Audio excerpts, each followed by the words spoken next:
Good morning, Sunday. Stephen's not playing ball today because I am trying to make fun of your accent, but your accent is adorable. Hilarious. It's adorable. It's adorable.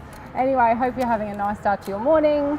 Let's get stuck into the first. Do you want to read it? Well, I was, but whatever. Well, you can read it if you want. We'll just be here all day while Stephen reads it. So here we go.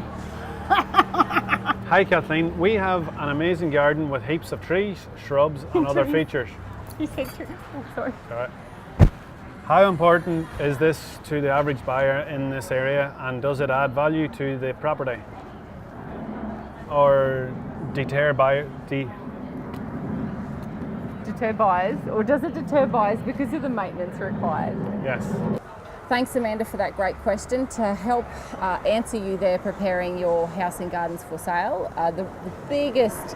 one of the biggest things I should say that people love coming to the Gap is that we're set amongst all this nature corridor and the trees and the bushes. So people certainly love it. There is an element where they expect it in the Gap, but I think if you've got a beautiful block and all of it is trees or all of it is shrubs and there's not a lot of lawn, you might be knocking out the part of your market that has kids, the ones who want to put in a trampoline and things like that. And sure, the buyers can do that as well, but we certainly notice the difference between properties who have got this beautiful lawn with a little bit of shrubs and privacy compared to the ones who are just mostly overgrown. So yeah, it's probably worth maybe pruning and trimming back some of the trees if you think it's too much. But otherwise, no, there is a level of expectation that people will want that in the Gap as well. Yeah, I personally love trees and lots of shrubberies because pretty much makes me feel like a bit back home, and it's just nice and green, especially after a nice storm. The only Except difference, it doesn't rain 24/7 here. The only difference here is, And it's not freezing cold. The only difference here is it's not green all the time, and I screwed that up. The only difference between The only Pretty difference much. here. The only difference here is you have a possibility of coming on snakes, whereas back home you don't.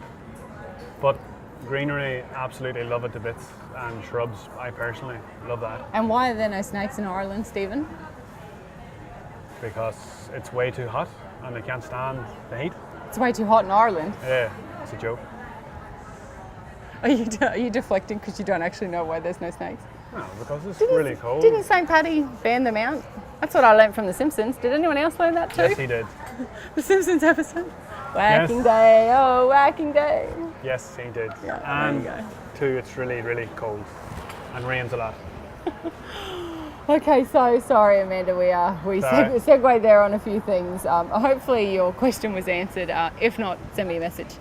Thank you guys for watching us again today. Hope you're getting a lot of value, or at least belly laughs out of these filming sessions. So hope you have a good day. We'll see you later. Bye. Bye bye.